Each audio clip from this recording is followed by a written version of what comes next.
Salut les futurs experts en IA. Bienvenue sur Zero Tree Hero AI. Je suis West et si t'es là, c'est parce que t'es curieux de l'intelligence artificielle mais que t'as zéro idée par où commencer. Pas de panique, cette vidéo est pour les débutants absolus. Pas de code, pas de maths compliquées, juste des explications simples comme si on discutait entre potes. Aujourd'hui, on répond à la question de base. Qu'est-ce que l'IA? Prêt? Allons-y! Ok, d'abord, IA ça veut dire intelligence artificielle. Mais c'est quoi exactement?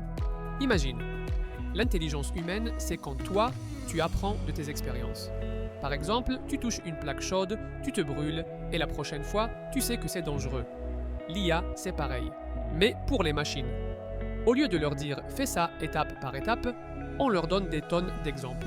Et ils trouvent eux-mêmes les patterns. C'est comme entraîner un chiot. Tu lui montres plein de fois assis avec une friandise et il comprend tout seul. Différence clé avec un programme normal. Une calculette fait toujours 2, 4 parce qu'on l'a codé comme ça. L'IA, elle, peut s'améliorer seule. Exemple, si tu lui montres 1000 photos de chats, elle apprendra à reconnaître un chat dans une nouvelle photo. Un peu d'histoire pour contextualiser. L'IA a commencé dans les années 1950 avec Alan Turing, un génie qui a demandé « Les machines peuvent-elles penser ?» Il a inventé le test de Turing. Si une machine trompe un humain en lui faisant croire qu'elle est une personne, c'est de l'IA. Puis des hauts et des bas. Dans les années 70, c'était hiver de l'IA, parce que les ordis étaient trop lents. Boom en 2010 avec le big data, données massives, la puissance computationnelle et les algorithmes d'apprentissage automatique, dont l'un des pionniers est Geoffrey Hinton, l'IA monte en puissance. Autres termes peuvent faire référence à l'IA aujourd'hui.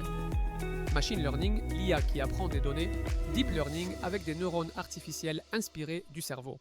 On en parlera plus dans les prochaines vidéos. Historiquement, il existe deux types d'IA. L'IA faible, qui est spécialisée dans une tâche, et l'IA forte, qui pourrait faire tout comme un humain. On n'y est pas encore, mais on y travaille. Et puis, il y a l'IA super intelligente, qui serait plus intelligente que nous. Pour l'instant, c'est de la science-fiction. Concrètement, l'IA est déjà dans ta vie. Netflix te recommande des séries. Google Maps évite les bouchons et ton téléphone se déverrouille avec ton visage. Et n'oublions pas ChatGPT qui génère du texte comme un humain. Mais attention au mythe. L'IA ne va pas voler tous les jobs.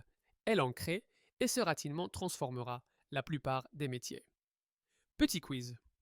Quelle est la différence entre IA faible et forte? Pause la vidéo et réfléchis. Bravo si tu as trouvé.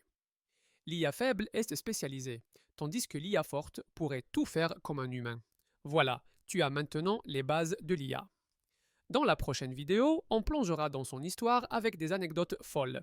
Si tu as aimé, n'oublie pas de liker, commenter et t'abonner pour suivre notre parcours vers l'expertise en IA. Merci d'avoir regardé et à bientôt.